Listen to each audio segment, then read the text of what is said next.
สั่งสอน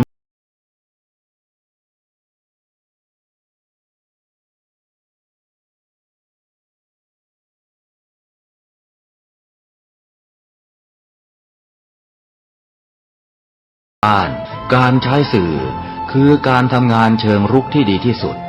การรอให้คนเข้าวัดแล้วจึงแสดงธรรมเหมือนแต่ก่อนนั้นอาจจะสายเกินไป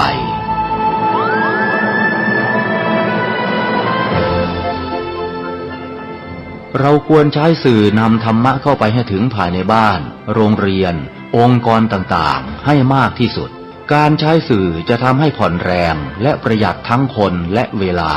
เทศนาผ่านสื่อเพียงคนเดียวเสมือนเราเนรมิตนักเผยแผ่ได้เป็นหมื่นเป็นแสนนักเผยแผ่นั้น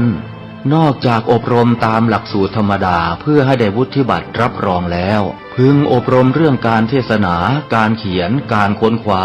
ซึ่งอาจจะเป็นเรื่องเฉพาะตัวแต่ก็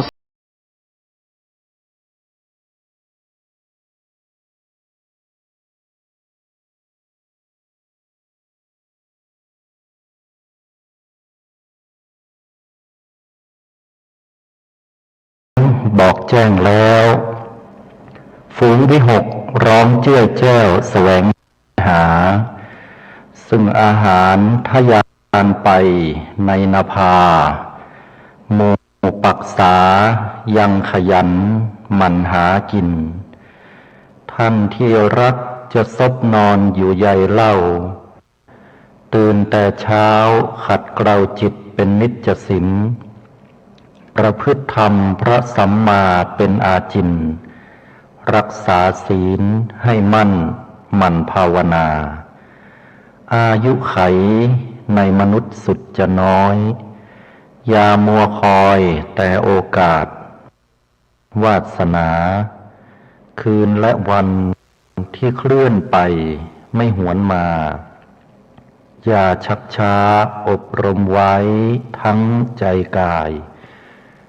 สรรพสิ่งใดๆในโลกนี้ไม่คงที่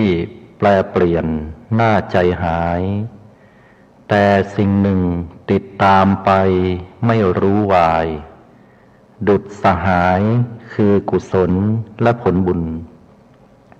น้อมกราบพระรัตนตรัยในสถานดลบันดาลพรประเสริฐบังเกิดหนุนดุจสายทานจากฟากฟ้าเกื้อการุณเป็นผลบุญแผ่กว้างไกลในโลกาพึงตื่นเถิดสาธุชนทุกคนท่านอย่ามัวฝันหลับไหลไฟโมหาแสงแห่งธรรมสาดส่องแล้วผ่องแผ้วมาตื่นเถิดหนาชายหญิงไซได้ทำบุญขอความผาสุขสวัสดีบังเกิดกับบรรดาสาธุชนพุทธบริษัทเฮาท่านทั้งหลาย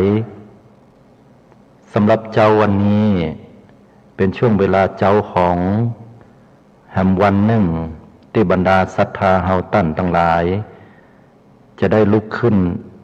เพื่อที่จะทำหน้าที่ของความเป็นมนุษย์ให้ดีที่สุดในฐานะที่เราได้เกิดขึ้นมาบนโลกใบนี้ถ้าอู้ถึงเรื่องของบุญเราก็มักจะคิดว่าบุญนั้นจะต้องกระทำได้เฉพาะในส่วนของวัดวาหรือวัดตุเจ้าตานะแล้วบุญอย่างอื่นนั่นก็บ่มีหรือว่ามีก็อาจจะได้น้อยกลายเป็นว่าเราเป็นผู้ที่กระทำบุญโดยที่มีโลภะคือความโลภเนี่ยประกอบอยู่ในจิตไปตัวแต่ก็ยังว่าเนาะคนเฮาเป็นธรรมดาของเจ้าโลกถ้าเวลาทำบุญแล้วก็แค่ได้บุญหลายๆเพิ่นว่าอย่างนั้นเหมือนกับกากับขายก็แค่ได้กำไรให้มันนักๆแต่ถ้าเราพิจารณาตามกรรมบักเก่าเพิ่นบอกไว้อย่างน่าฟังว่าใครกินนักคือกินเต้าปลายก้อยถ้าหากให้กินน้อยให้กินเต้าหัวแม่มือเวลาเขาจะยั้งก็ตามเนี่ยคือมันเสมือนดังน้ำที่มันไหลเอื่อยไปก็ไหลไปทีละน้อยละน้อยมันจะเตาะจะ เปาะจะหอมจะต้อมกันสายน้ำสายใหญ่เช่นแม่น้ำเจ้าพระยาบ่ได้มาด้วยสายน้ำเพียงแค่สายเดียวจากลำห้วยต้นน้ำลำธารที่ใสสะอาดก็ไหลไปรวมกันเป็นแม่น้ำสายใหญ่จากจั่งเขียนไหลลงมาเป็นน้ำปิงน้ำใหญ่มารวมกันแล้วน้ำปิงวังยมน่านนั่นนะมารวมกันเป็นเจ้าพระยาจากเจ้าพระยาก็ไหลลงไปสู่มหาสมุทรสากรอย่างนี้เป็นต้นบุญก็เหมือนกันพระพุทธองค์ทรงตรัสไว้ให้อย่างน่าฟังว่าบุญนั้นเป็นธรรมชาติที่ชำระจิตใจของเฮาเพื่อห่างไกลจากคำว่าตระหนี่ขี้เหนียวเพราะธรรมชาติของมนุษย์คนเฮานั้นโดยธรรมชาติแท้ๆเนี่ยจิตมันผ่องใสแต่พอกิเลสมันจรเข้ามามันก็เลยเกิดความขุ่นมัวไปความเห็นแก่ตัวความยึดมั่นถือมั่นต่างๆก็เกิดขึ้นอุปมาเหมือนกับดวงจันทร์ที่สวยสดงดงามเต็มดวงในวันพระจันทร์จะมีช่วงระยะเวลาหนึ่งที่มีเมฆหมอกหรือว่าฟ้าเนี่ยจรเข้ามาบดบังแสงที่ว่างดงามอย่างที่เฮาหันกันเนี่ยพระจันทร์เต็มดวงที่ผ่านมามันก็กลายเป็นดวงจันทร์หรือว่าเดือนที่บ่ค่อยงามไปเฮียก็เหมือนกับใจของเฮาเนี่ยศรัทธาจิตใจของเฮาถ้าหากว่ากิเลสมันจรเข้ามา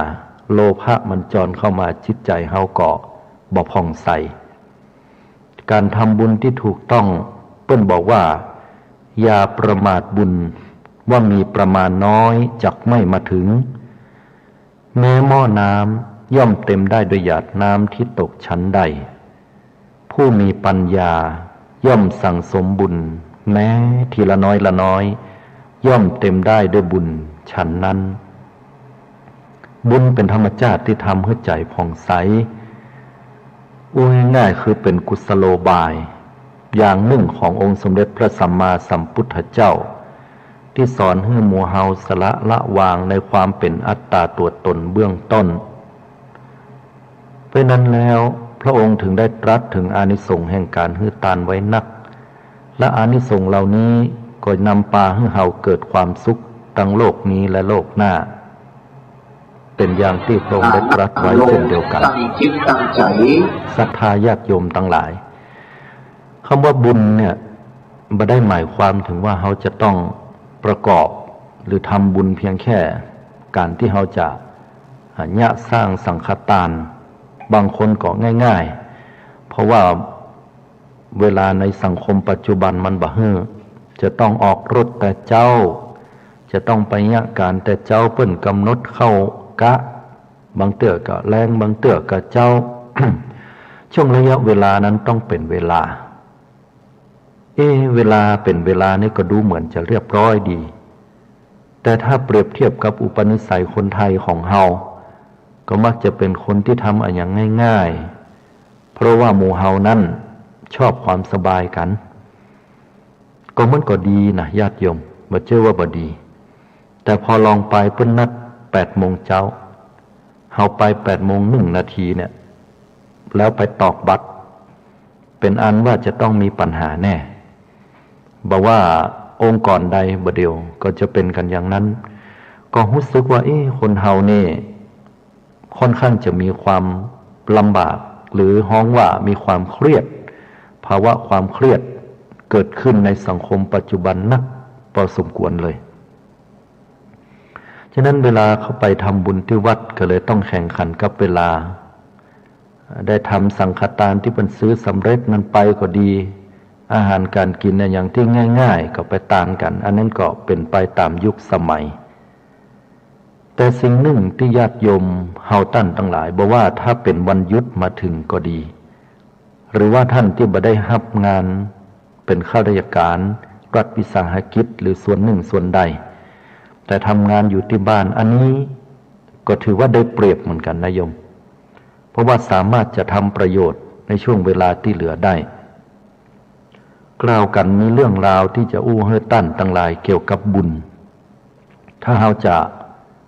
ไปบำเพ็ญบุญร่วมกันเนี่ยเราสามารถทำได้ญาติโยมทั้งหลายบุญเป็นธรรมชาติที่ดีดังมีเรื่องเล่าให้เราตั้นตั้งหลายเป็นอุทาหรณ์สอนใจเกี่ยวกับเรื่องของคำว่าบุญเนี่ยนะให้ได้เข้าใจกันอย่างลึกซึ้งละเอียดขึ้นมาบรรดาศรัทธาเราตั้นทั้งหลายย้อนกลับไปในอดีตสมัยครั้งพุทธกาลที่องค์สมเด็จพระสัมมาสัมพุทธเจ้าพระองค์ท่านยังทรงพระชนอยู่นั่นในเมืองหนึ่งชื่อว่าแคว้นมคธหมู่บ้านจลคามซึ่งก็มีพ่อชายหนุ่มคนหนึ่งเป็นฮ้องว่ามานพชื่อว่ามัคคมานพมัคคมานพเนี่ยมีใจที่เป็นศีลเป็นธรรมหรอเป็นคนที่ชอบฮือตานจิตใจดีแล้วก็เป็นคนคักคนมันติ้นมันมืออยู่ที่ไหนแล้วเปิ้นก็เป็นคนบ่ขี้เกียจขี้ค้านชอบเพลชอบทางทำความสะอาดบอกว่าหน้าบ้านเปิ้นหน้าบ้านตัวโดยบ่คิดว่านั่งบ้านของเขาเฮาเนี่ยหรออันนี้มันเขตของเฮาถึงจะเนี่ยเปิ้นบ่คิดอย่างนั้นเปิ้นฮ้องสมัยนี้ว่าจิตสาธารณะก็คือมีใจที่อยากจะ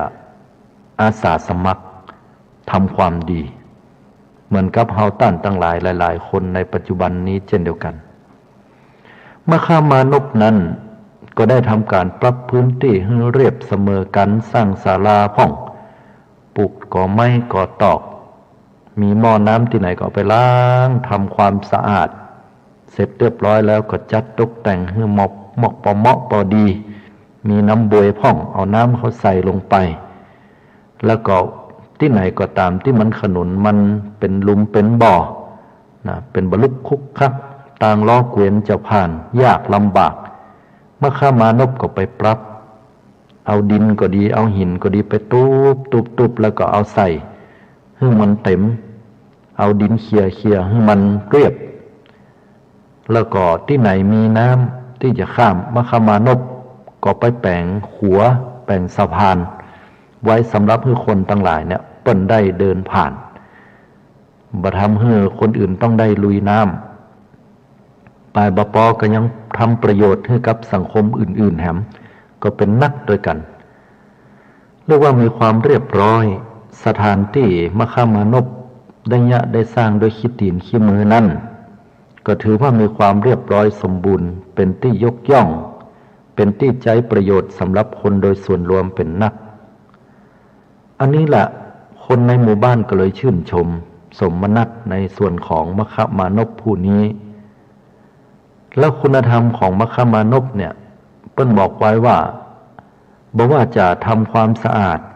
อยู่ที่ไหนอย่างใดก็ตามแต่ถนนที่เรียบเนี่ยก็มักจะทำด้วยความที่ใจอันเป็นกุศลเวลาคนเปิ้นเข้ามาเปิ้นลู่ไปเหียนะอย่างบางเตื้อคนเฮาไปช่วยกันทำความสะอาดก็ดีหรือว่าไปช่วยกันพัฒนาหมู่บ้านก็เฮาก็ช่วยกันคนละไม้คนละมือก็เหมือนกับมัคคมานพเนี่ยไปช่วยกันเนี่ยกันสร้างกันทำถ้าเปิ้นมีงานคนอื่นหันอย่างอันก็เฮาบ่ค่อยมีเวลาภายเนี่ยมันเนี่ยไว้เนี่ยก็ไปแตนมือเหียนะคิดแต่งเข้าไปแตนตรงนั้นทำเป็นว่าเฮาเนี่ยละก็เดี๋ยวจะได้ปิกบ้านเขตเฮาอยู่นี้มัคคมานพเปิ้นหันอย่างอันก็บ่มีความโกรธความเครียดหยังก็ว่าสำดีเนาะเปิ้นจะได้มีความภาคภูมิใจว่าตัวเปิ้นได้ช่วยงานสังคมอย่างนี้แล้วก็เปลี่ยนไปแหมที่ไปเนี่ยไปทำให้มันเกิดความเรียบร้อยเป็นระเบียบคนตั้งหลายก็ไปลู่เอาพ่องมัคคมานพก็บ่ได้มีความเดือดเนื้อร้อนใจกับเกิดปีติยินดีอันนี้เป็นสภาวะของจิตใจของผู้ที่มีความขยันเสียสละอันดีเมื่อเป็นดังนี้แล้วก็เป็นอันว่ามิตรสหายคนตั้งหลายเนี่ยก็หันความเปลี่ยนพยายามอดทน ก็ยกย่องมคมานพเป็นบุคคลผู้ที่มีความขยันพัฒนาหมู่บ้านเสียสละก็เลยมีเพื่อนมีฝูงเนี่ยเข้ามาเป็นมิตรแก้วสหายคำมีแนวต่างเดียวกันจิตใจอันเดียวกันมีเพื่อนได้เพิ่มมาแห่งถึง33 คนรวมถึงมคมานพเนี่ยนะก็มาคึดล่ำเปิงใจกันว่าวันนี้เราจะไปเอาบุญทางใดดีไว้เนาะวันไหนที่ว่างๆก็จะบอกวันนี้เราจะไปเอาบุญทางใดดีวันนี้เราไปเอาบุญทางหน้าเนาะรู้สึกว่าทางหน้าปุ่นยังการเดินไปเดินมาตามหุ่นตางก็ดียังบ่เรียบร้อยตางข้ามน้ำเนี่ยประมาณสัก2 วาอยู่ก็ยังบ่มีขัวเตื้อทางข้างตางก็บ่มีความงามเขาจะไปปลูกต้นไม้ดอกไม้ประดับอย่างต่างๆแปลงศาลาน้ำไว้บ่อู้กันดังนี้บรรดาเพื่อนฝูงแหม32 คน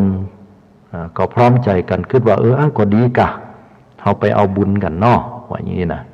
เนี่ยศรัทธาญาติโยมคำว่าบุญเนี่ยก็ไม่ได้หมายความว่าจะต้องติ้วสังฆทานเข้าวัดเสมอไป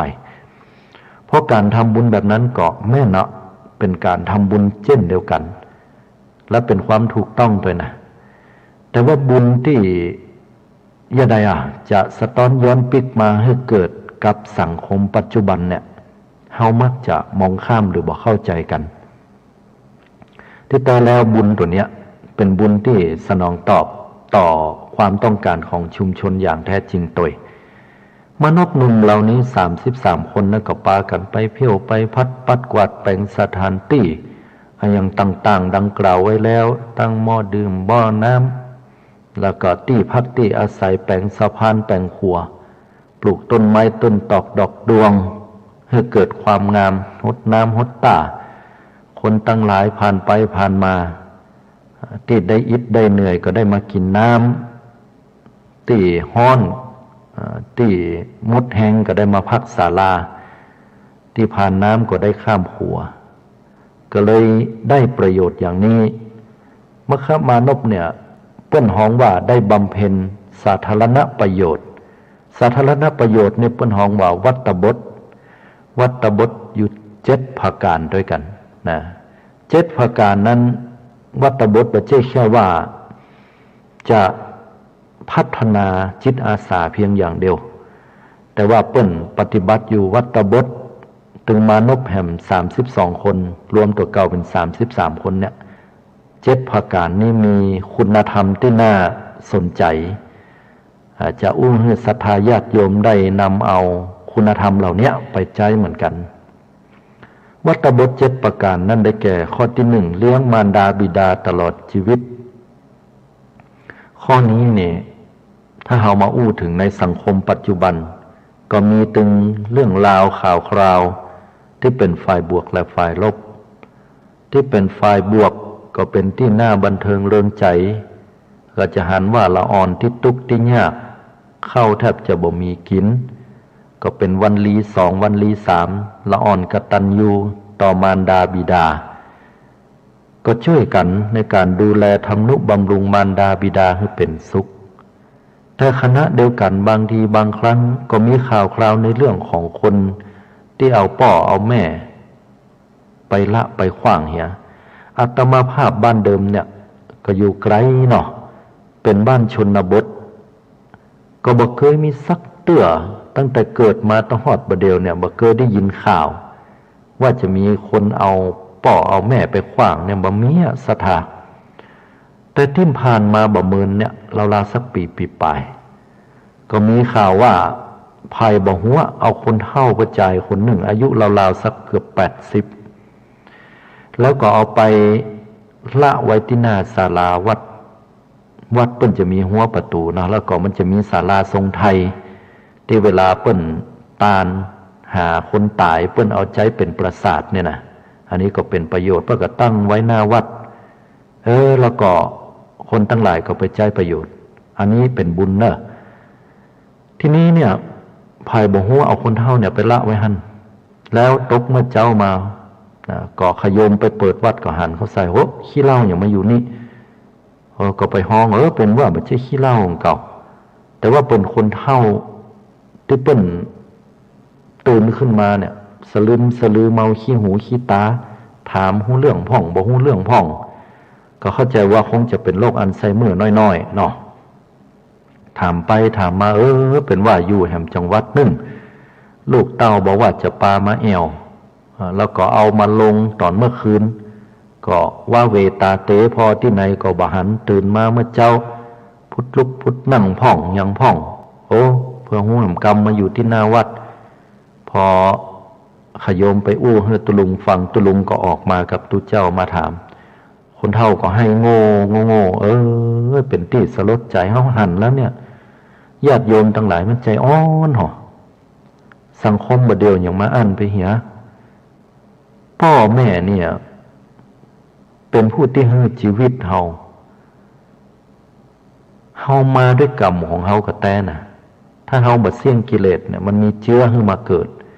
แต่ถ้าเฮาได้เกิดในต้องหมูต้องหมาต้องแมวได้ไปเกิดหม้อน่ะหกอีหรอเฮาจะเย่ใดโยมถ้าเฮาบ่มีพ่อบ่มีแม่เนี่ยเฮาบ่มีสิทธิ์ที่จะไปตำหนิติตายหมายจ้าชีวิตของเปิ้นได้เลยแล้วเปิ้นมีพระคุณบุญคุณอย่างสูงยิ่งเลยกล่าวกันไว้ว่าถ้าคุณไหว้พ่อไหว้แม่บ่เป็นเตื้อเนี่ยบ่ต้องไปไหว้ไผที่ไหนเพราะไหว้คนอื่นบ่ได้ก็คุณธรรมบ่สูงถ้าเฮาจะเป็นคนมีคุณธรรมสูงส่งเฮาต้องไหว้พ่อไหว้แม่ให้ได้ก่อนแล้วมารดาบิดาเนี่ยเลี้ยงแล้วเนี่ยถือว่าตอบแทนบุญคุณของท่านเวลาคนเฮาฆ่าตัวตายเปิ้นว่าอัตตวินิบาตกรรม500จาตคือหมายความว่าเกิดมากุจาตเนี่ยก็จะถูกฆ่าตัวตายด้วยตัวเก่าบอกว่าจะเป็นกินยาแขวนคอพ่องอะยังพ่องเนี่ยทำอัตตวินิบาตกรรมเพราะอะยังมันถึงเป็นอย่างอีคำตอบก็คือเปิ้นปรับเปิ้นกล่าวไว้ว่าชีวิตเนี่ยคือเป็นของพ่อแม่ที่ฮื้อมามันถึงเลยกลายเป็นอัตตวินิบาตกรรมถึง500จาตนะเพราะอย่างนี้แต่ถ้าจาตไหนยังเช่นว่าจาตที่286เฮาได้คบสัตบุรุษบัณฑิตเปิ้นเบี่ยงเบนความสนใจเปิ้นได้ฮื้อลักธรรมคำสอนนั้นฮื้อกับเฮาแล้วเฮาก็เลิกในอันที่จะฆ่าตัวตายจาตนั้นก็เป็นอันว่าตัดภพจาตในจาตนั้นบ่ถึง500จาตแต่ถ้าเมื่อใดเฮาบ่ปะคนดีบ่ปะสัตบุรุษบ่ปะศีลธรรมพระพุทธเจ้าก็ยาวไปถึง500จาตอันนี้เปิ้นเพราะอะไรอย่างก็เพราะว่าคุณธรรมก็เพราะว่าสิ่งที่พ่อแม่ให้นั้นคือชีวิตเป็นต้นทุนที่เราจะต้องเอาไปสร้างความดีเพราะนั้นแล้ววัตตบทข้อที่1เนี่ยเลี้ยงมารดาบิดาตลอดชีวิตเพราะว่าเปิ้นเป็นผู้มีบุญคุณต่อเฮาจะไปละไปขว้างเปิ้นศรัทธาญาติโยมเจ้าข้าทั้งหลายประเทศไทยเฮาเป็นเมืองพุทธเลี้ยงเปิ้นไว้มันตึงบ่เสียหลายความดีของเปิ้นมีนักในวันหน้าวันตามีโอกาสจะได้มาอู้มาจ่าให้ฟังวัตตบทข้อที่2เนี่ยประพฤติอ่อนน้อมถ่อมตนต่อผู้หลักผู้ใหญ่ในตระกูลตลอดชีวิตมคมานพเนี่ยเปิ้นปฏิบัติตามนี้มีความนอบน้อมถ่อมตนต่อผู้หลักผู้ใหญ่ผู้ที่เป็นเก้าเป็นเงารัตตัญญูเป็นผู้ที่หันเดือนหันตะวันมาก่อนแล้วก็มีความนอบน้อมถ่อมตนอันนี้ละเป็นที่เชิดชูในวงตระกูลเป็นที่ยกย่องของคนทั้งหลายเพราะคนที่อ่อนน้อมเนี่ยญาติโยมทั้งหลายอุปมาเพียบเทียมไปก็เหมือนกับรวงข้าวที่เฮาเกี่ยวกันบัดเดียวเนี้ยรวงข้าวเนี่ยถ้าเวลามันเกิดขึ้นมา7 วันก็แตกหน่อ7 วันก็ออกดอก7 วันก็ตึงตา7 วันก็ว้าย7 วันก็โน้มเปิ้นว่าอย่างนั้นแล้วยิ่งมันมีน้ำหนักเท่าใดเข้าเมล็ดข้าวเนี่ยนะมันจะก้อยๆโน้มรวงข้าวของมันห่วงข้าวของมันเนี่ยถึงแทบจะจิกับดินเพราะว่าน้ำหนักของมันแล้วคนทั้งหลายก็เคยได้ข้าวที่มีน้ำหนักบ่มีใครเคยได้ข้าวรีบเพราะฉะนั้นแล้วเนี่ยคุณค่าของคนก็เหมือนกับเมล็ดข้าวยิ่งมีความนอบน้อมถ่อมตนตีนมือไม้อ่อนจะไปที่ไหนแล้วมีความนอบน้อมต่อตระกูลต่อผู้หลักผู้ใหญ่หรือคนทั้งหลายที่เราควรนอบน้อมแล้ว ก็จะนำพาให้กับชีวิตเฮานั้นดีงามอย่างแน่นอนแล้วก็เป็นไปด้วยความเคารพนับถือยกย่องของคนทั้งหลายอันนี้เป็นวัตบทข้อที่สองของมคมานพพร้อมกับบริวารของเปิ้นที่ได้ปฏิบัติอยู่วัตบทข้อที่สองข้อที่สามเนี่ยมีวาจานุ่มนวลสุภาพตลอดชีวิตคนเฮานี่บางครั้งก็ขวานพาซากคนขวานพาซากนั้นเป็นคนที่อู้บ่ม่วนแต่ว่ากำอู้ออกมาจากใจอันนี้ก็ดีเหมือนกันแต่ว่ามีข้อเสียก็คือว่าคนที่ชอบอันหยังม่วนงันสันเล่าลื่นหูก็บ่ค่อยยินดีเท่าใดก็ได้อย่างเสียอย่างบางคนนั้นก็เข้าตำหาว่าปากหวานก้นส้มความหมายก็คือว่าเป็นบุคคลผู้ที่อู้ม่วนอู้งันสันเล่าแต่ว่าเนี่ยการกระทำไปแห่งแบบนึงเนาะนะก็อันนี้ก็ดีในเรื่องของการฟังแต่ว่าบดีในเรื่องของการกระทำแห่งเนาะเพราะว่ารับหลังไปก็อู้อย่างว่าอย่างไปกันเป็นนั้นก็จะดีที่สุดก็คืออู้จาเป็นคำอู้ที่อ่อนหวานไพเราะนุ่มนวลจนฟังแล้วก็อู้ออกมาจากใจจากความที่จริงอกจริงใจต่อคนอื่นนะเขาก็ถือว่ามีวาจานุ่มนวลสุภาพอันนี้มคมานพเนี่ยเปิ้นปฏิบัติได้ตลอดชีวิตบ่ไปด่าไปว่าไปอย่างหือไผบุคคลผู้ที่บ่โคตรในฐานะที่ควรโคตรบ่ประทุษร้ายในฐานะที่ควรประทุษร้ายบุคคลผู้นั้นชื่อว่าชนะใจตัวเก่าเป็นบุคคลผู้ที่มีศีลดังนี้เป็นต้นต่อไปวัตบทข้อที่สี่วัตบทข้อที่สี่นี่มีวาจาบ่ส่อเสียดตลอดชีวิตคำว่าวาจาบ่ส่อเสียดปิสุณวาจาเนี่ยนะส่อเสียดเป็นกรรมที่แต่งใจดำคนบางคนนั้นอู้แล้วเนี่ยอู้บักขี้กรรมอ่ะแต่ว่าอู้แล้วเนี่ยจับอกจับใจแต่งอกแต่งใจคนเนี่ยเอาไปกึดทำ7 วันก็ยังเจ็บอกเจ็บใจอยู่อันนี้แสดงว่าสุดยอดวาทะเนาะแต่เป็นสุดยอดวาทะกรรมอู้ที่ค่อนข้างจะเป็นฝ่ายลบพอสมควรจะดีกว่าก็ถ้าเปลี่ยนกรรมส่อเสียดนั้นมาเป็นกรรมอู้ที่สร้างสรรค์เป็นกรรมอู้ที่ปิสุณวาจาอันเว้นแล้วเป็นกรรมอู้ที่งดงามเป็นหอกรรมอู้แบบดอกไม้ก็คืออู้กรรมอู้ที่มันอ่อนหวานไพเราะนุ่มนวลนะเพราะว่าการส่อเสียดคนทั้งหลายหรือคนนั้นคนนี้แล้วก็นำพาให้จิตใจตัวเก่านั้นบ่ผ่องใสและปลายบ่ปอคนอื่นก็บ่ค่อยคบนะเพราะว่าเป็นคนที่ชอบจะทำให้จิตใจคนอื่นนั้นเจ็บปวดรวดร้าวก็ถือว่าเป็นสิ่งที่บ่ดีนะแต่มคมานพนี่เปิ้นปฏิบัติเว้นจากการส่อเสียดตลอดชีวิตหมู่เฮานะบ่ต้องถึงตลอดชีวิตก็ได้นะขอให้เริ่มตั้งแต่วันนี้เป็นต้นไปพยายามสำรวมระวังมีสติอยู่ตั้งอกตั้งใจเฮาเป็นคนอู้บ่ม่วนจ้าบ่หวานแต่เฮามีความจริงใจเฮาจะปรับตัวเนี้ยให้มันอู้ม่วนตัวแล้วก็มีความจริงใจต่อไปนี่ก็ขอผลบุญนี้เป็นเหตุเป็นปัจจัยให้คนฮักเฮาศัตรูโมมานนะบ่ต้องไปอุทิศส่วนกุศลให้เจ้ากรรมนายเวรยะโยมเอ้ยขอให้เฮาปากม่วนๆเด้อนะปากม่วนๆก็เดี๋ยวหมู่ศัตรูทั้งหลายเนี่ยมันก็จะลดน้อยถอยลงกลับกลายมาเป็นมิตรแก้วสหายคำได้ก็ด้วยกำอู้กำจ่าเนี่ย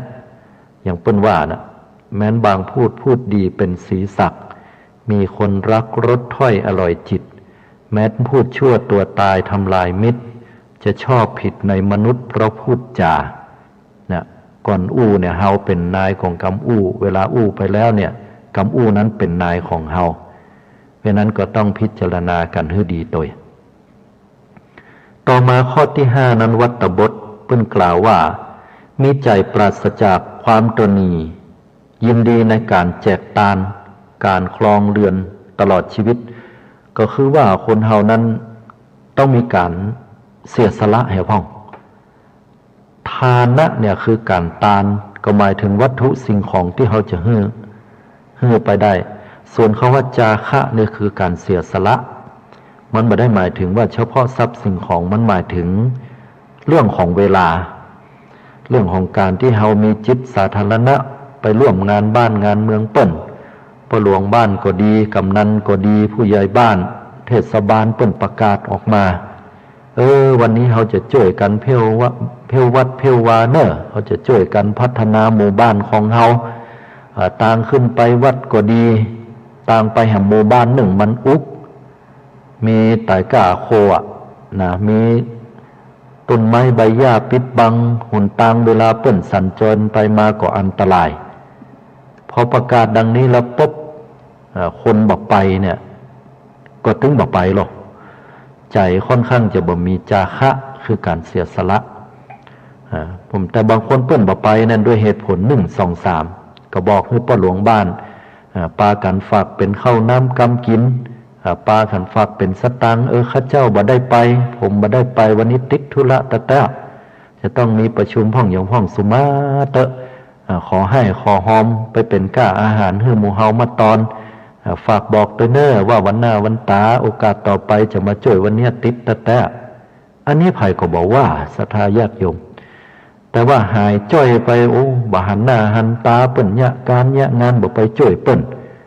เนี่ยดังกรรมเปิ้นว่านะบ่เก่าเปิ้นว่าไดงานบ้านบ่ช่วยภัยตายไปบ่มีคนนี่เปิ้นว่า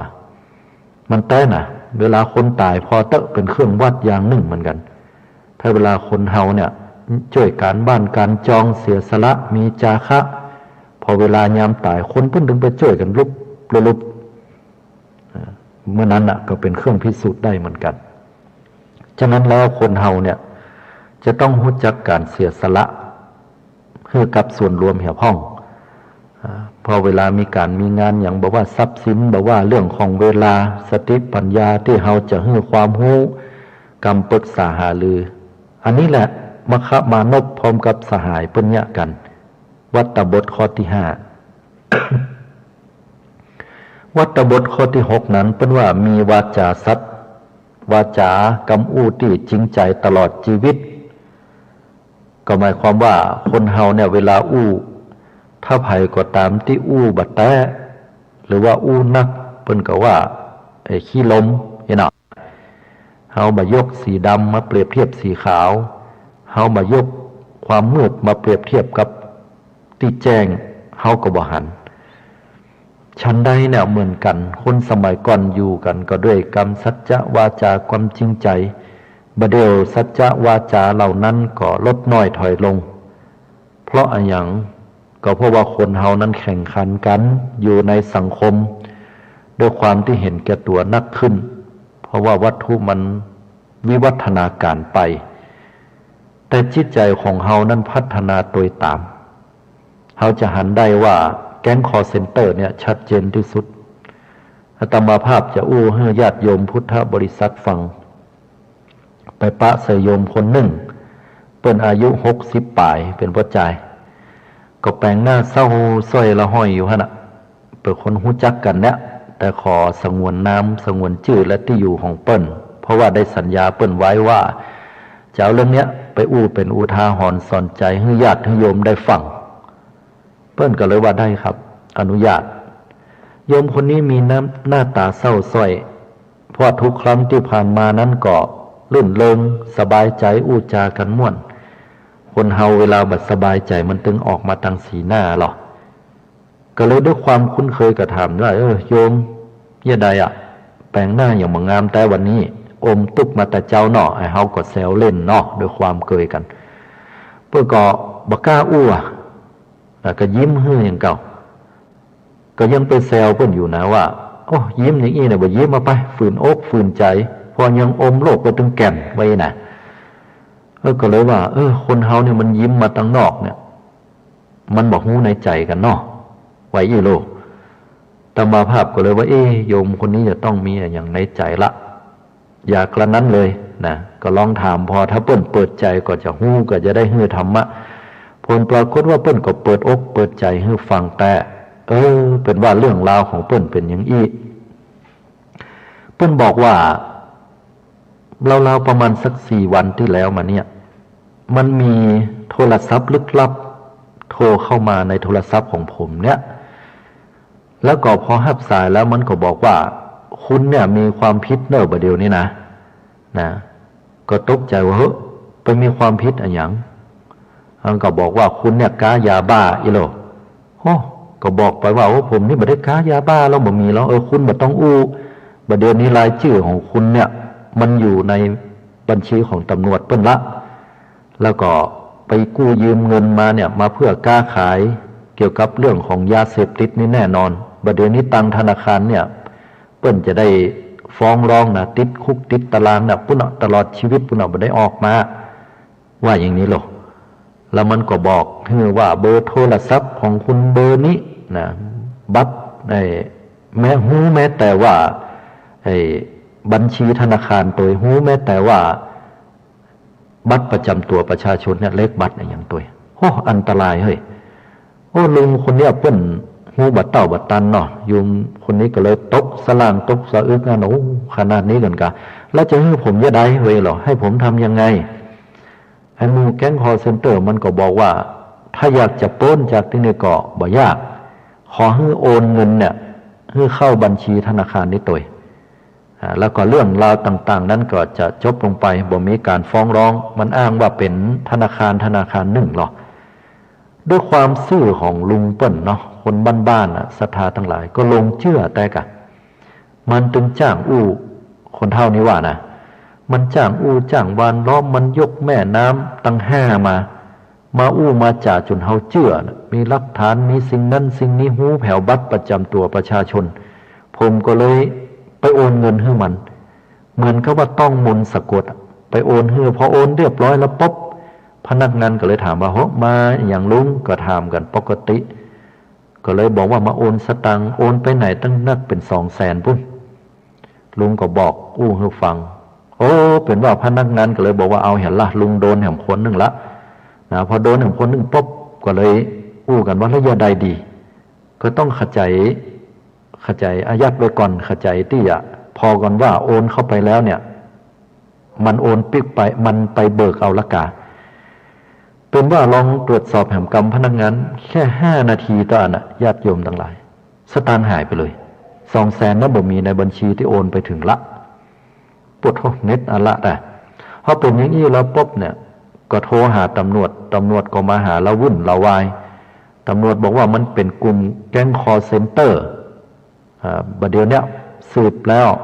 เป็นว่าบัดเจ้มีลุงคนเดียวที่โดนนะแม้แต่ข้าราชการเป็นครูบาอาจารย์เป็นนักวิชาการก็โดนว่ะสถานักวิชาการเนี่ยเป็นคนที่มีปัญญานักนะความรู้นักก็ยังโดนเนี่ยญาติโยมเพราะนั้นไม่ต้องไปว่าภัยถ้าเข้าตาจนแล้วเนี่ยมันมีวิธีแยบคายขนาดเพราะนั้นภัยที่ฮับโทรศัพท์ลึกลับแบบนี้มาได้แล้วเนี่ยเปิ้นแนะนำบอกว่าบ่ต้องไปกับมันวางสายเลยหรือหูแล้วก็หูเต้าตันว่าคือมันเนี่ยเดี๋ยวมันดึงวางสายไปถ้าจะไปโอนไปอย่างต้องไป2-3 คนไปที่ธนาคารหรือที่เชื่อถือได้เพราะนั้นต้องระวังนะญาติโยมทั้งหลายถ้าเป็นอย่างนี้ตำรวจเปิ้นก็ให้ฟังว่าสืบไปแล้วเป็นว่าไปตกใส่ป้าจายคนหนึ่งเป็นบัญชีอยู่ที่ทางภาคอีสานป้าจายคนนี้ก็เป็นคนสูงอายุเหมือนกันนะบอกว่าประมาณเดือนที่แล้วเนี่ยมีกลุ่มไม่ยิงกับป้าจายประมาณสัก3-4 คนก็มาติดต่อให้ผมเนี่ยไปเปิดบัญชีธนาคารพร้อมกับบัตร ATM แล้วก็เอาเงินให้ผม500มันก็เอาบัญชีธนาคารพร้อมกับบัตร ATM หายจ้อยไปเลยตั้งวันนั้นจนถึงวันเนี้ยผมถึงได้รู้ว่าผมกลายเป็นเหยื่อของมิจฉาชีพเนี่ยเป็นอย่างอี้หรอเป็นว่ามันวางแผนอย่างอี้เพราะนั้นญาติโยมต้องระวังกันเนอะเนี่ยเป็นเรื่องที่คนเฮาสังคมบัดเดียวมามีวัตตบทข้อที่6คือมีสัจจะวาจาความจริงใจเพราะนั้นคนเฮาถ้าในสังคมเนี่ยตั้งมั่นอยู่ในสัจจะวาจาความจริงใจแล้วสังคมนี่ก็จะเป็นสังคมที่น่าอยู่และร่มรื่นเป็นที่น่าจันลงใจบ่ทำให้ผู้อื่นผิดหวังผิดอกผิดใจได้อย่างแน่นอนนะเขาก็เว้นข้อนี้เหียแล้วก็คณะเดียวกันก็ต้องระวังระแวดระวังในสังคมที่มันมีภัยเพิ่มขึ้นอันนี้ก็บอกเล่า90นำเอามาให้ศรัทธาทั้งหลายเป็นอุทาหรณ์สอนใจไว้ตัว วัตตบทข้อสุดท้ายข้อที่7ก็คือไม่โกรธแม้ว่าความโกรธนั้นเกิดขึ้นก็ระงับยับยั้งไว้ทันทีความโกรธนี่มันมีโทษอย่างเดียวญาติโยมบ่มีคุณนะความโกรธนี่โกรธขึ้นมาแล้วมันเป็นฟืนเป็นไฟคนที่ว่างามก็ดูผางห้ายคนที่ว่าเป็นดังเทวดาก็เหมือนดังทาสานไปเหียดังนั้นคนเฮาเนี่ยเว้นจากความโกรธได้ย่อมอยู่เป็นสุขเป็นว่าฆ่าความโกรธได้อยู่เป็นสุขฉะนั้นศรัทธาญาติโยมเฮาตั้นทั้งหลายได้อู้มาดังนี้แล้วมคมานพนั้นเจริญวัตตบท7ประการมีความเสียสละดังนี้เป็นต้นก็ถือว่าได้ไปเกิดบนสวงสวรรค์บนสวงสวรรค์นั้นได้ไปเป็นถึงพระอินทร์เป็นใหญ่กว่าเทวดาทั้งหลายจันดาวดึงส์เพราะนั้นภัยก็ตามที่ได้สร้างความดีดังกรรมขององค์สมเด็จพระผู้มีพระภาคได้ตรัสรับรองไว้ว่าอารามโรปาวนะโรปาเยชนาเสตุการกา ปปัญจะอุทธปานัญจะเยททันติอุปัสยังเตสังทิวาจรัตโตจะสทาปุญญังปวัฏฐติธรรมัฏฐาศีลสัมปันนาเตชนาสขกามิโนชนเหล่าใดสร้างอารามปลูกหมู่ไม้สร้างสะพานและชนเหล่าใดให้โรงน้ำเป็นทานและบ่อน้ำทั้งบ้านที่พักอาศัยบุญย่อมเจริญในการทุกเมื่อทั้งกลางวันและกลางคืนแก่ชนเหล่านั้นและชนเหล่านั้นเป็นผู้ตั้งอยู่ในธรรมสมบูรณ์ด้วยศีลย่อมต้องไปสู่ภพภูมิที่ดีอย่างนี้เป็นต้นนั้นศรัทธาญาติโยมทั้งหลายนี่คือคำสอนที่พุทธเจ้าได้ตรัสให้เฮาตั้นทั้งหลายไว้ว่าถ้าหากเฮาตั้นทั้งหลายนั้นได้เสียสละได้ทำความดีเพื่อสังคมก็ถือว่าเป็นบุญที่จะนำพาให้เฮานั้นได้ถึงซึ่งความสุขดังที่องค์สมเด็จพระสัมมาสัมพุทธเจ้าได้ตรัสไว้นี้แล้วบ่ใช่แค่จะหิ้วสังฆทานเข้าวัดอย่างเดียวการที่เฮาได้ทำบุญโดยการสร้างศาลาให้ชุมชนได้กวาดได้เพี้ยวได้ทำความสะอาดได้ปากันจันลงสรรสร้างสิ่งดีๆนำเอาหนังสือธรรมะหนังสือแห่งการเปลี่ยนวิถีชีวิตหนังสือสุขภาพไปวางไว้เป็นตานให้กับชนทั้งหลายก็ถือว่าเป็นอานิสงส์ที่ดีละโยมนะในช่วงนี้นั้นก็เจริญปอนศรัทธาญาติโยมเจ้าข้าทั้งหลายก็จะลองพอนอว่ามีญาติโยมได้ฟังอยู่ตั้งบ้านตั้งจองพ่องก่อเนาะโทรมาตักตายได้เน้อญาติโยมทั้งหลายกับอาตมาภาพพระอนาลัยอนาลโย0969125158นะเบอร์โทรศัพท์0969125158ตั้งแต่เวลาที่เหลือเนี่ยทำสักประมาณ10 กว่านาทีได้ได้จาโทรมาให้กำลังอกกำลังใจบอกว่ายามเจ้าเนี่ยศรัทธาญาติโยมเนี่ยได้ฟังน้ำฟังธรรมอยู่ก่อนะก็เจริญปอนเฮาตั้นทั้งหลายได้ฟังน้ำฟังธรรมแล้วโทรกันมาว่ามีอย่างจะถามอูจากันเนาะว่าญาติโยมเนี่ยได้ไปสร้างความดีที่ไหนอย่างใดสำหรับวันป้อที่ผ่านมาอันนี้ก็จะได้อนุโมทนากับหมู่เฮาเจ้าข้าไว้ตัวเนาะอันนี้ก็โทรกันเข้ามาได้เนอะญาติโยมพุทธบริษัทเฮาตั้นตั้งหลายนะสำหรับการที่เฮาได้ทำความดีสร้างกุศลนะอย่างแต่ละที่ละแห่งได้พัฒนาที่ข่าวคราวที่เฮาได้รับกันก็จะมีทางฝ่ายของญาติโยมที่มาจากที่อื่นที่ไกลเป็นข่าวคราวที่เฮาหันเปิ้นมีการขุดคลองทำความสะอาดอย่างเฮาหันในส่วนของกรุงเทพและปริมณฑลเนาะพี่น้องศรัทธาตังกรุงเทพเปิ้นก็ปากันทำความสะอาดคูคลองกำจัดภักตบชวาให้ชุมชนเนี่ยร่มรื่นถวายเป็นพระราชกุศลแด่สมเด็จพระเจ้าอยู่หัววชิราลงกรณ์บดินทรเทพรางกูลอันนี้เป็นต้นหรือในวันที่5ที่ผ่านมานั้นก็ได้ถวายเป็นพระราชกุศลอุทิศส่วนกุศลให้กับในหลวงร.9ที่ผ่านมาตัวแล้วก็เป็นประโยชน์ต่อสังคมเฮาเพราะนั้นศรัทธาญาติโยมทั้งหลายสิ่งละอันพันละน้อยที่มันเป็นบุญเป็นกุศลนั่นจะไปละไปขว้าง จะไปคิดว่าโอ้สิ่งเหล่านี้นั่นมันเป็นบุญน้อยเราจะต้องไปทำบุญนะแล้วก็บุญนั้นเราจะต้องมีสตังค์เป็นแสนล้านจะต้องไปเป็นเจ้าภาพใหญ่จะต้องไปจับจองพระเจ้าองค์ใหญ่ๆหรือว่าจะต้องไปทำสังฆทานทำสิ่งนั้นสิ่งนี้โดยจำนวนเงินนักบุญนักก็โดยการที่เอาสตังค์ไปตานนักว่าอย่างนั้นอันนี้บัดใจนะญาติโยมมันบัดใจมันอยู่ที่องค์ประกอบหลายสิ่งหลายอย่างเดี๋ยววันหน้าวันตาก็อู้ให้ฟังนะเพราะฉะนั้นแล้วถ้าเราหันมากลับมามองถึงสังคมพ่องมันยะเพื่อสังคมในที่นี้ก็คือบ้านจองหอเฮือนเฮาที่อยู่ที่อาศัยรวมถึงวัดวาอารามตัวก็เสียสละเตอะพี่น้องศรัทธาญาติโยมทั้งหลายนะช่วงเวลาที่เฮามาเฮาก็มาแต่ตัวปางเป่าตายไปแล้วเฮาก็แบมือบ่ได้เอาอย่างไปสักอย่างญาติพี่น้องมิตรแก้วสหายคำหรือว่าลูกหลานตานเต้าบ่มีไผที่เฮาตายไปแล้วเนี่ยจะเข้ามากอดเฮาแล้วก็ยอมที่จะตายตัวเห็นน่ะพอตายไปแล้วเฮาปากันตายด้วยกันไปมันก็บ่อ่านอย่างเก่าเพราะนั้นเฮามาคนเดียวก็ต้องไปคนเดียวชีวิตของเฮาก็จะต้องฝากไว้ด้วยบุญกุศลเนี่ยเพื่อที่จะได้เป็นเหตุเป็นปัจจัยไว้ภายภาคหน้าตัวฉะนั้นแล้วก็อู้จามาให้ศรัทธาเฮาตั้นทั้งหลายได้ร่วมกันรับฟังเนาะในส่วนของกุศลผลบุญในวันนี้ก็ถือว่าเป็นที่น่าอนุโมทนาผลกินตานกับเฮาตั้นทั้งหลายตัว สำหรับอาตมาภาพนั้น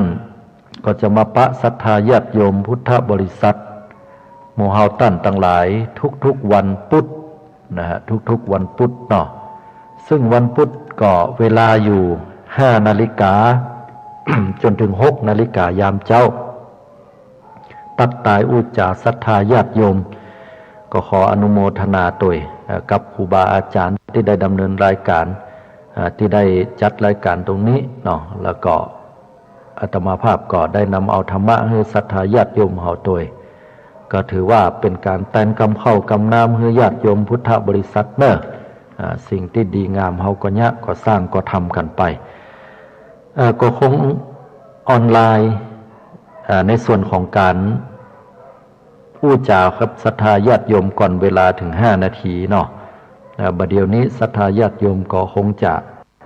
ได้ยินได้ฟังกันนะที่สุดแล้วก็คงจะเอาไว้เพียงเต้าอี้ก่อนเนาะพี่น้องศรัทธาญาติโยมทั้งหลายสำหรับวันนี้ศรัทธาญาติโยมเฮาตั้นทั้งหลายก็ขอให้หมู่เฮาได้เจริญในหลักของวัตตบท7 ประการนะที่มคมานพพร้อมกับกลุ่มคณะบริวารของเปิ้น33 คนได้ปฏิบัติดีแล้ววัตตบท7 ประการสรุปก็คือ 1. เลี้ยงมารดาบิดาตลอดชีวิต 2. ประพฤติอ่อนน้อมถ่อมตนต่อผู้หลักผู้ใหญ่ในตระกูลและผู้หลักผู้ใหญ่คนอื่นที่อื่นแห่มตลอดชีวิต 3. มีวาจานุ่มนวลสุภาพอ่อนหวานตลอดชีวิต 4. มีวาจาบัดซอเสียดตลอดชีวิต 5. มีใจปราศจากความตรณีทีเหนียวยินดีในการแจกตานยินดีในการเสียสละตลอดชีวิต 6. มีวาจาสัตย์อู้กำไหนเป็นกำนั้นอู้แล้วบ่เป็นปล้อนบ่หลอกลวงบ่ตลบตะแลงตลอดชีวิตและ7บ่มีความโกรธความเกลียดให้อภัยผู้อื่นได้หันยังก็เป็นสิ่งที่บวกมองสิ่งลบให้แปลสภาพเป็นสิ่งบวก7 ประการนี้ก็จะนำพาให้เกิดความเจริญทั้งโลกนี้และโลกหน้าบันเทิงบนสวรรค์ก็จับจองตัวไปเป็นพระอินทร์บนว่าคือเป็นใหญ่กว่าเทวดาทั้งหลายด้วยคุณธรรมความดีเพราะนั้นพระอินทร์จึงได้ชื่อว่าท้าวมัคควานเพราะว่าสมัยเป็นมนุษย์ก็ชื่อว่ามัคคะมานพนี่แหละเพราะฉะนั้นพระอินทร์ถึงได้ชื่อว่าปุรินทะเมื่อสมัยเป็นมนุษย์ก็ได้ฮือตานในเมืองได้ชื่อว่าท้าวสักกะเพราะว่าสมัยเป็นมนุษย์ก็ได้ฮือตานด้วยความเคารพได้ชื่อว่าเป็นท้าววาสะหรือวาสบเมื่อสมัยเป็นมนุษย์ได้ฮือที่พักที่อาศัยได้ชื่อว่าท้าวสหัสสคะหรือว่าท้าวสหัสเนตรท้าวพันตานี่นะก็ถือว่าเป็นผู้คิดหูในเรื่องว่าคือพ้นจากความชั่วแม้เพียงเวลาเสี้ยวเศษเสี้ยวก็ตาม ชื่อว่าท้าวสุชัมบดีเพราะว่ามีพระชายาชื่อว่าสุชาท้าวเวคะท้าวเทวานมินทะหรือว่าพระอินทร์เนี่ยก็ถือว่าเป็นผู้ครองสมบัติบนสวงสวรรค์ชั้นดาวดึงส์อันนี้เป็นไวยพจน์หรือว่านามของพระอินทร์สำหรับผู้ที่ไปเกิดก็เปลี่ยนแปลงกันเรื่อยๆตามหน้าบุญเนาะเพราะนั้นท่านทั้งหลายภัยที่ตั้งความปรารถนาคุณความดีคุณธรรมเหล่านี้แล้วก็จะสำเร็จตามวัตถุประสงค์ที่สำคัญสังคมปัจจุบันก็มีความสุขตึงเฮาสุขตึงเปิ้นขอเจริญพรน้อมเรียนเจิญตั้นทั้งหลายมาจันลงพระพุทธศาสนามาจันลงสังคม จันลงสังคมของเฮาให้น่าอยู่เป็นสังคมที่บ่มีความเห็นแก่ตัวหรือให้มีน้อยที่สุดมาร่วมกันสรรสร้างสิ่งดีงามด้วยหลักธรรมคำสอนของพระพุทธเจ้าด้วยบุญกินบุญตานที่เฮาจะได้ได้สร้างเป็นแบบเบ้าอริยประเพณีให้กับบรรดาลูกหลานตานเต้าของเฮาเสี่ยงเช่นว่าจีรัติการปลายหน้าอาตมาภาพท้ายที่สุดนี้ก็ขออังกัดอาราธนาคุณของพระแก้วเจ้าตั้งสามประการคือคุณพระพุทธคุณพระธรรมพระสงฆ์คุณศีลคุณตานกรรมฐานสิ่งต่างๆเหล่านั้นรวมกันเป็นตบะเตจะพระอานิสงส์เพื่อแผ่ให้ญาติโยมพุทธบริษัทเฮาตั้นต่างหลายได้คาดแคล้วต่อพยันอันตรายเฮือตั้นต่างหลายจะหิปันมากาปันขึ้นประกอบสิ่งเหล่าใดอันเป็นไปโดยชอบประกอบโดยธรรมก็จงพลันสำเร็จพลันสำเร็จและพลันสำเร็จมีสุขภาพกายสุขภาพจิตอันสมบูรณ์แข็งแรงทำมาอย่างก็เฮือมั่นคงสำเร็จและสำเร็จสมดังมุ่งมา่ปรารถนาทิ้งท้ายให้กับหมู่เฮาจะได้ปากันวันพุธหน้าแห่งครั้งเวลา 5 นาฬิกาจนถึง 6 นาฬิกาทุกๆวันพุธเนอะพี่น้องศรัทธาญาติโยมตั้งหลายก็ขอทิ้งท้ายไว้เป็นบทกลอนบทข่าวให้ท่านตั้งหลายได้สดับรับฟังอวยพรอวยใจให้ท่านตั้งหลายว่า สุขสามประการนิพพานเลิศแล้วบังเกิดมิ่งแก้วมวลมีเงินคำกำกาไหลมาดีหลีเข้าของมากมีสุขีท่วนหน้ากิจการงานตัวทุกแหล่งล่าใหญ่โตโอรานยิ่งนักไปไหนมาไหนไผ่ก็ตักป้อเลี้ยงแม่เลี้ยงเนอนายขอให้สนุกสุขใจสุขกายอยู่สุขสบายหายหม่นหมองเศร้าอายุทีคายาวนานแก่เท่าวันณะเลิศเรางามล้นแม้นมีหนี้สินขอจุงฮือป้นตอบสายเสียงแล้วหมดไปศัตรูมูมานที่อยู่ไกลๆโมทนาไม่กลายเป็นมิตรแก้วสติพยาปัญญาผ่องแผ้วตามดังกำปอนพุทธะและขอให้มีฤทธีเตจะเจริญก้าวหน้ายาวไปเป็นที่ฮักของคนตั้งหลายกระทำสิ่งใดไผก็อบอุ่มลงทุนลงแหงมีคนเตื่อมตุ่มสามัคคีกลุ่มช่วยกำม่วนจาหวานมัทุเลิศล้ำมัดใจปิญญาไฟแปลงเมื่อมีคนฮักเมื่อจักแสวงหาเงินใบแดงเต็มโถงเข้าบ้านอายุวันโนสุข